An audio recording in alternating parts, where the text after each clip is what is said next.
Hey guys, today I'm going to be talking about Moulin Rouge the musical, out of town in Boston at the Colonial Theater at Emerson.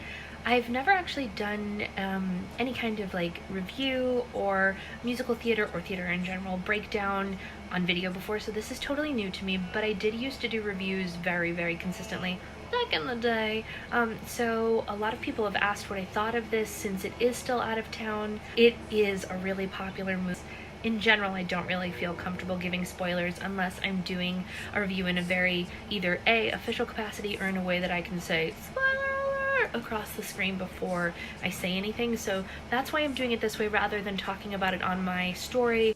Before I get too deep into it, I just wanted to give a little bit of my background for anyone who may be stumbling upon this because they were looking for Moulin Rouge reviews, or someone who's new to my page, because I feel like it's important to make sure that you understand my background in theater so that you don't think like, who's this random girl just talking about the show as if she knows what she's talking about. I kind of do. I've worked in New York theater for over a decade in various capacities. I've worked as a member of the press. For anyone who doesn't know, I was Broadway Spotted. It was a popular theater blog when Twitter first started, and I did reviews through that for years. I did quit that to become a press representative instead, and I worked on shows like Wicked, Rocky, If Then, which is where my username came from the song Some Other Me and If Then. I've worked with tons of amazing actors, directors, producers, and actually Rocky had the same director that Moulin Rouge does, so there's a little tie-in there, and that was kind of fun too. I've also worked directly on shows as a casting director, an assistant company manager on an off-Broadway show, so my understanding of musical theater is both as a working professional as well as an audience member and someone who grew up watching musical theater, who loves music. Talk about Moulin Rouge. Let me preface this by saying I am a huge, cannot say it enough times, fan of Moulin Rouge, the movie. I grew up watching it. It was a huge part of life for those of us who were theater kids at the time that it came out. Loved it forever, know the entire thing by heart. One of those people, you know what I mean? There's a million of us. If you're watching this, you very well may be one. However, I also want to make it clear that I don't immediately go into things judging only based on the source material, because as a theater professional, I understand that some things are not possible on the stage that might be in a movie. You know what I'm talking about? So, for example, I'm also a huge fan of The Little Mermaid. I even have a Little Mermaid tattoo. I am obsessed with The Little Mermaid. But the musical was extremely different than the movie, and I have no problem with that. The movie is a cartoon. The same things aren't going to be possible, and I did not judge the musical based off of those things, but there are certain aspects of a source material that you expect to see in an adaptation of any other kind, and there were some of those missing from Moulin Rouge, or at least one of those missing from Moulin Rouge, that really made a big impact on me, but we'll talk about that in a second. Alright, so if you're not in the theater scene and you're just watching this because you follow my Slime page or something like that, what do you need to know about Moulin Rouge? The first thing you need to know is that it is a Baz Luhrmann film from the 90s, early 2000s. They filmed it in the 90s, premiered in the 2000s, and it featured Nicole Kidman and Ewan McGregor, a bunch of other really amazing people, John Leguizamo, etc., and so on, and it has now been adapted for the stage, and it is featuring some of my favorite actors in the whole entire world, let alone just in Broadway. Christian is being played by Aaron Tveit. What? There's no better casting. Truly. I made a dream cast, if you will. I used to do that weekly for Broadway Spotted in 2012 for Moulin Rouge. 2012, I wrote a dream cast for this, and I had him as Christian. So yes to that. That is a huge win. Perfection. The other lead in this is Satine, played by Karen Levo, equally amazing, stunning. She's maybe the only Broadway performer that has that kind of statuesque, the height at least that Nicole Kidman has. So she really gives that, and she's also super exotic looking. She's a Tony winner. She's perfect. We couldn't have asked for more from Satine. Extremely happy with this choice. We also have Harold Ziegler, played by Danny Burstein. I didn't know that until I got there, because this casting was changed from the previous incarnation. Again, perfect. In fact, I'll just go ahead and say it. The whole cast was perfect. I have literally zero complaints about their casting choices, so A+ there. Another thing you have to know is that this set is real. Not joking. My husband even was like, if you're gonna talk about this, you need to tell them that even non-theater people think this set is amazing. Truly. Here's some photos.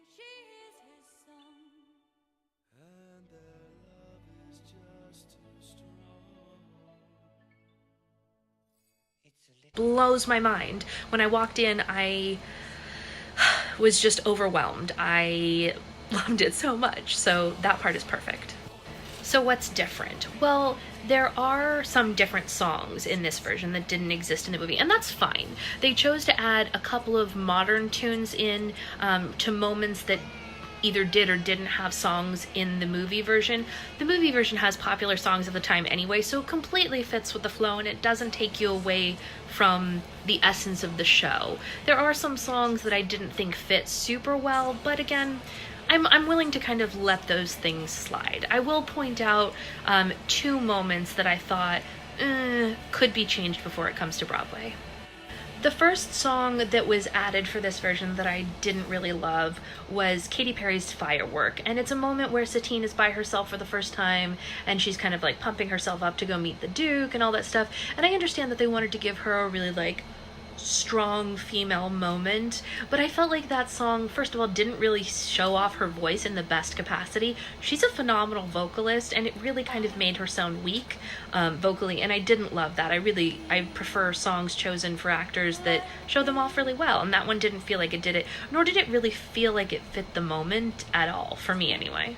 And let me say, I know this is not all about me, but I have talked to other audience members that saw it different days, and they had the same opinion, so it doesn't seem like it's flying. But again, this is what out-of-town tryouts are for, to get feedback, to hear what the audience has to say, and that way you can make changes before it gets to Broadway and get it in tip-top shape.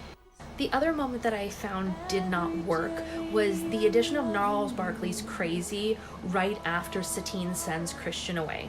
Spoiler, I probably should have said spoiler before I said that, but in the movie and in the stage version, the Duke convinces Satine to send Christian away, blah, blah, blah, blah, and it's a heartbreaking moment.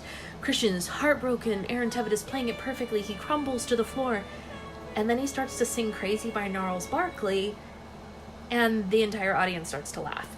I don't like that because it really takes you out of the moment, and that's not what this moment was for.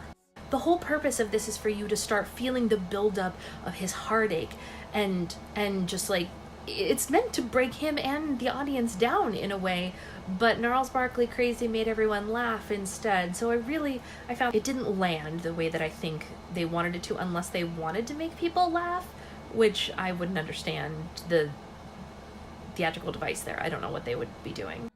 There were a couple of other changes that I really did enjoy. Like they had Christian, Aaron Tveit, sing the entirety of the Tango Roxanne by himself instead of having him do the underlying part for the Argentinian. He did perfect. It was a show-stopping moment. It's one of those moments that actors crave and die for in their entire career, and he did a perfect job. Aaron is perfect for this role.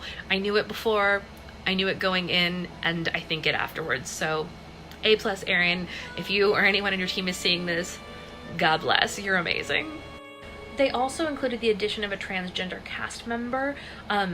I love that. I think that the inclusivity of the Moulin Rouge and the concept of that world really plays positively to the changes that are taking place in our society and maybe some of the backlash in our society. So I loved that. And the focus on the relationship between that character and Satine and how much she loves that character is super important, and I loved that as well. By the time intermission came around, I was living. I didn't love all of the additional songs, but I was willing to let all of that go because I thought overall the show was really fantastic up to that point, despite those minor choices. And then the second act came, and it took a little bit of a turn, at least for me. One of the things that they opted to take out in the second act was what I believe to be the defining moment of the movie in general, the only unforgivable thing, and that is Christian singing the Come What May reprise, belting it from the back of the theater and then returning to Satine's side before she dies. They had him instead stand next to her, and the moment isn't really impactful at all because neither of them are belting. It's kind of a quiet moment, and you don't really feel the heartache much at all. There was no weeping in the theater, which you would expect of a moment like that. And Satine didn't change the lyrics to ask for forgiveness the way that she does in the movie. And I think that that's also a really important moment, because it's almost as though she's reconciling all of the things that she did prior to her passing. She knows she's about to die, and she, in the movie at least, asks Christian for forgiveness. You know what I mean? So in that moment, I was really disappointed. I love Alex Timbers and I love all of his work, and I was so disappointed that they had ripped this important moment away from all of us who are fans of the movie, if that makes sense. And also, they ripped that moment away from Aaron Tveit. It's a huge moment that could have really bolstered this role for him. But then I found out subsequently, and I'm glad I didn't make this review before that it was not Alex Timbers' choice to take that moment out. Important to know. Apparently it was a choice of the writers, and it was in during tech. So I'm hopeful that they will put it back before Broadway. If anyone working on Moulin Rouge sees this, please put it back before Broadway. So overall, I'm really glad that I gave myself some distance before talking about it. That night, I was really, really angry, like livid about it. Like, I wanted to return the poster that I bought at intermission. That's how mad I was about this particular change. I've kind of come down since then, and I'm okay. I still do want to see it again in previews, and I still do want to see it after it opens on Broadway.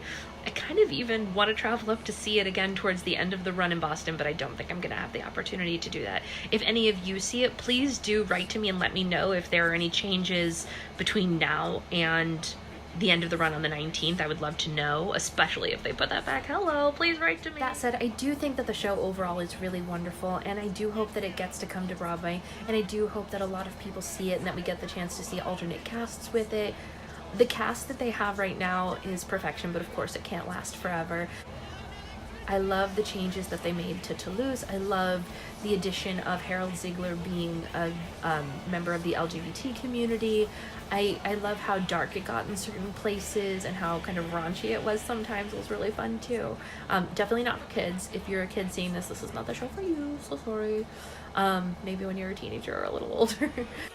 So although my anger has subsided, I will say, if you have a chance to write into the writers for any reason, or tweet at them, or send them an Instagram comment or anything, let them know you want Christian at the back of the theater during Come What May reprise.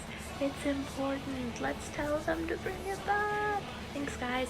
And comment below and let me know if you enjoyed me breaking down a new show for you. I'm going to be seeing Frozen in 2 weeks, so if you want me to do this again, I can. I kind of miss doing reviews, so I hope you enjoy it and I can talk about them more in the future.